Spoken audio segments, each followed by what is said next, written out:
Wendy. Really? You're sick of the Me Too movement? I'm not shocked to hear Wendy Williams say what she said. She's known for pushing the envelope at times, or at least she was known for it in the past. And at the end of the day, this was bound to happen sooner or later. There was going to come a time, and probably before too long, where a lot of folks would start getting, frankly, sick and tired of the Me Too movement, if only because they were getting tired of hearing the same thing over and over again. Some powerful man in some high place, in some walk of life, ends up being accused of sexual harassment or assault, sometimes outright rape, and ends up seeing his career ruined because of it, or at least severely damaged and tarnished. I mean, realistically, there's a limit to how much and how long people can hear the same kind of news story over and over and over again before they start to get desensitized and indifferent to it at best, or even hostile to it at worst. At the end of the day, though, that doesn't make it right. Here's the point that I think Wendy Williams and a lot of other folks are missing. The Me Too movement was never supposed to be just a short-term thing. It was never supposed to be the kind of news story that would come and go like so many other news stories in American society nowadays. This is a movement that aims to lay bare and combat a problem that has existed and been pervasive in most, if not all, human civilizations throughout most, if not all, of human history. This is not the kind of problem that can be uprooted and dealt with overnight, or even in a matter of months or even years. This is one of those issues that require ongoing scrutiny and ongoing vigilance. So anyone who really thought that this whole thing was going to be over in relatively short order, that it was the kind of thing that would last maybe a few weeks or at most a few months, that society could just knock it out, deal with it, and move on, was always kidding themselves.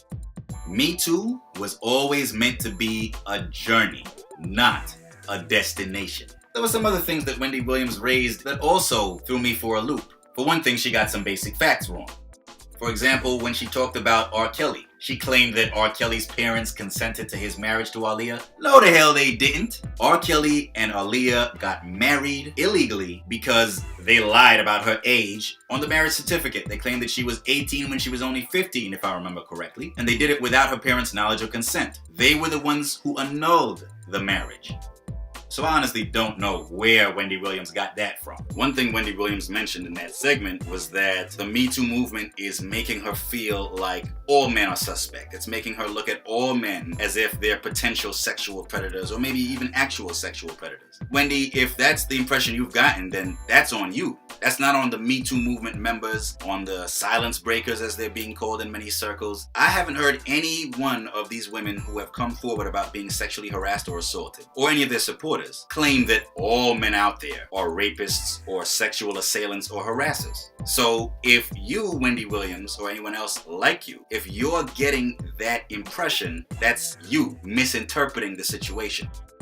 I understand where folks are coming from when they say that they're getting tired of hearing these reports of sexual harassment claims. One thing that I observed in the years that I spent living and working in the United States is that America is a very forward-looking society. It's the kind of place where people are always looking forward to the next big thing, and people often lose interest in certain stories or events once they're no longer today's news, once they're yesterday's or last week's news. That forward-thinking aspect of the American character, it's been a strength in more ways than one. It's made the United States a very dynamic society, a world leader in innovation in countless areas of life, whether culturally or artistically, technologically, and so forth. But it has its drawbacks, and one of those drawbacks is it often gives Americans short memories and short attention spans. And that's too bad, because an issue like the issue of sexual assault and harassment, it's not the kind of thing that can be dealt with in short order. Like I said earlier, this is a journey, not a destination.